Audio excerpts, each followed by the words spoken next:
अस्सलाम वालेकुम। Welcome to kitchen with हरम। आज हम बनाएंगे तिल वाले लड्डू, वो भी गुड़ के साथ। ये बहुत पसंद किए जाते हैं और बहुत ही मज़े के होते हैं। तो चलें शुरू करते हैं। सबसे पहले हम तिल को जो है वो हल्का सा फ्राई कर लेंगे।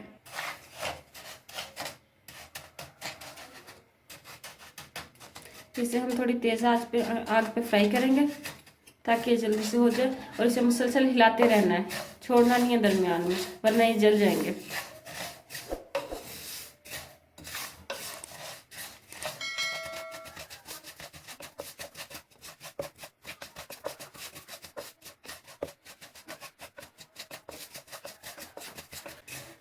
ये तिल जो है भुनने के करीब आ गए तकरीबन। इनका कलर भी हल्का सा चेंज हो गया है और इनमें से फटफट की आवाज़ें आ रही हैं। इन्हें बस हम थोड़ा सा और करेंगे, फिर इन्हें हम अलग प्लेट में निकाल लेंगे ठंडा होने के लिए।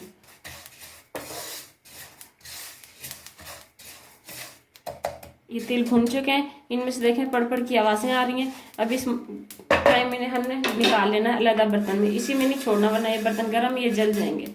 ये अच्छे से भुन गया। अब इन्हें हम प्लेट में निकाल लेंगे ताकि ठंडे हो जाए। इन्हें हमने ना इसी पैन में नहीं छोड़ना, वरना ये जल जाएंगे क्योंकि पैन अभी गर्म है।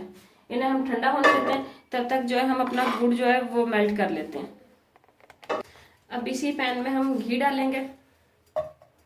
ये मैंने देसी घी लिया था, आप चाहें तो कुकिंग ऑयल भी ले सकते हैं। वैसे देसी घी में ज़्यादा मज़े के बनते हैं।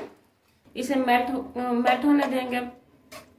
घी जो है वो मेल्ट हो गया। अब इसके अंदर हम गुड़ डालेंगे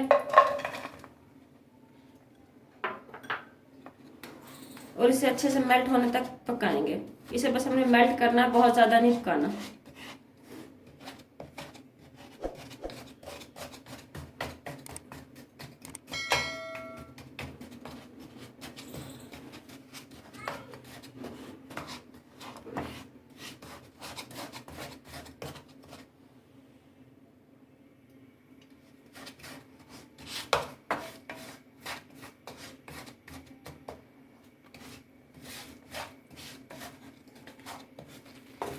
ये तकरीबन मेल्ट हो गया, बस इसमें थोड़ा सा रह गया। ये मेल्ट होता है फिर हम इसमें तिल डालेंगे। सारा हमने अच्छे से मेल्ट करना है, इसमें गुठलियां ना रहे।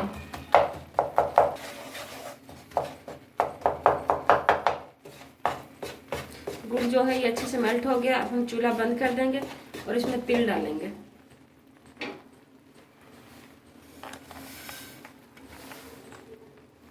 इसे अच्छे से मिक्स कर लेंगे और ये जल्दी जल्दी करना है, वरना ये अगर ठंडा हो गया तो फिर ये सही लड्डू नहीं बनेंगे इसके।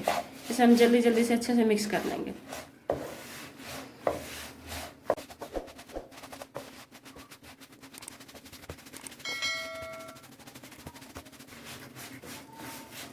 ये देखें अच्छे से मिक्स हो गया। अब हम चूल्हे से उतार लेंगे पैन को और उनके लड्डू बनाना शुरू करेंगे।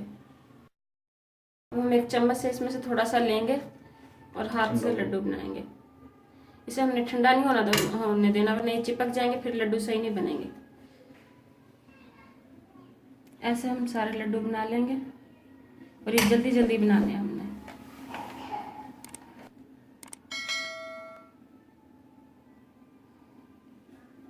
हमारे तिल वाले लड्डू तैयार हो चुके हैं और ये बहुत ही मज़ेदार हैं। आप इन्हें ज़रूर ट्राई कीजिएगा और हमें बताइएगा कमेंट बॉक्स में कमेंट करके कि कैसे बने हैं।